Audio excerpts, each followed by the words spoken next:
Hi there. So today we're talking about a project that I did for a Dutch bank. We're kind of breaking down the two shots that we did, and I'm going to talk about why I made particular decisions, lighting-wise.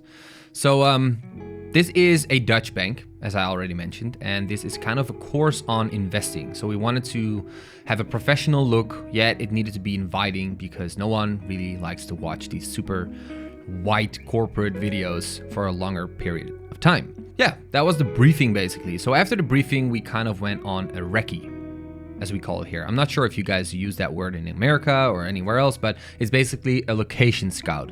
And during this location scout, I just used my phone to find particular compositions and to, of course, take photos, and then to talk and discuss with the director where we want the light to come from, where we want to put the talent, and all these questions. We had 5 scripts and we wanted to shoot 2 of them in one location and 3 of them in the other location. So we just walked around the house that was found on like these location websites. I'm not sure. It was a beautiful house though. And then we kind of agreed on using these 2 locations, one in front and one in the back of the house. Now, at the shoot day itself, we made the decision to shoot everything in one location because we needed the extra time, and we already went into half an hour of overtime. So if we would have chosen to really take all the lighting and, you know, take it to the back of the house, it would have taken a lot longer, at least an hour more. So it was a good decision to do it that way. So on the shoot day itself, we started with this angle. This is the main shot, and we did 3 scripts in this sort of configuration. We did change up the seating and then, you know, the position, like small details, but still this was the majority of the shot. So let's break down how I lit this one. So as mentioned before, we wanted to have a professional yet happy and home feeling. So I wanted to shoot this quite up key because if you do it too moody, it can come over wrongly. So I created this lighting diagram, and I think it shows you a little bit what I mean. So first off, my key light was a 600X, and it came from 45 degrees away from her, more or less. Then I used a M18 P60C as my backlight to give her a little bit of like an orange glow, so it feels like that comes from the practicals, even though it was not. Then I used my Aputure, well, Aputure, I wanted to say, Aputure Nova 300C to level up the light inside the room. However, because the ceilings were so extremely high in this place, as you can see here, it was impossible to get that done. So I needed a way to punch in a lot of extra light from the outside. That is why I used these 2 Arri M18s. I did diffuse them a little bit because I didn't want the hard shadows, but I really needed them. And some of you guys said it was overkill, which I understand, but in this scenario, I really had no other choice because these practicals in the back, they were not dimmable, and I had no ND filters with me. And with ND filters, I mean like the gels, you know, that you put on lights to lower the output. So I had no other choice. So this was the only way to do it.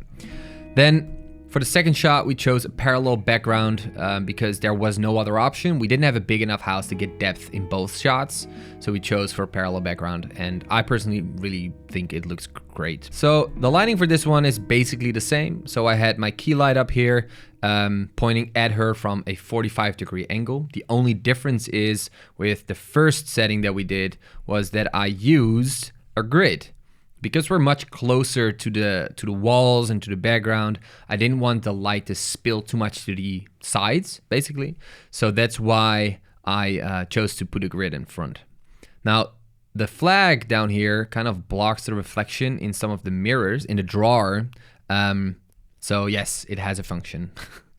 Anyway, as you can see in this shot, I used my key light here. I used a small M18 P60C from the side. I used my Nova to bounce up in the ceiling and create a little bit of extra level.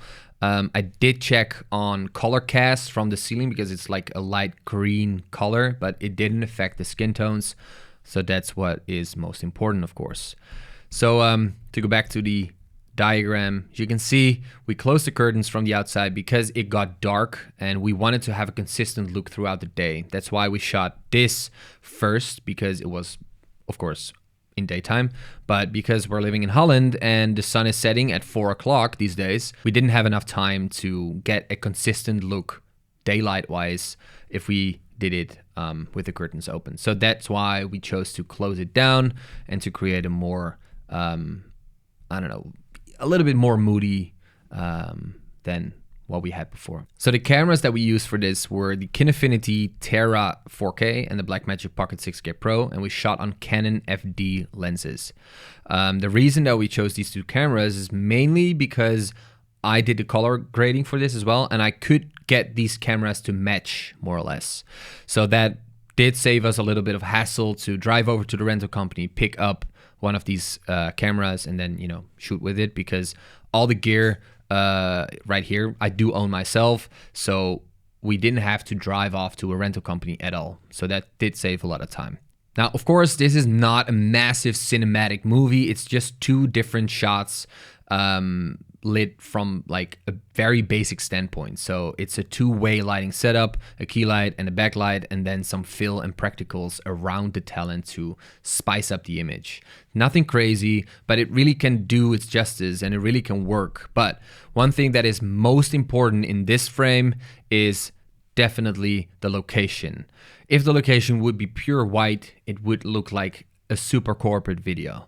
But because we have a green couch, yellow curtains, and just, I don't know, color in general, it looks amazing, in my opinion. Of course, I'm not speaking for you, but in my opinion.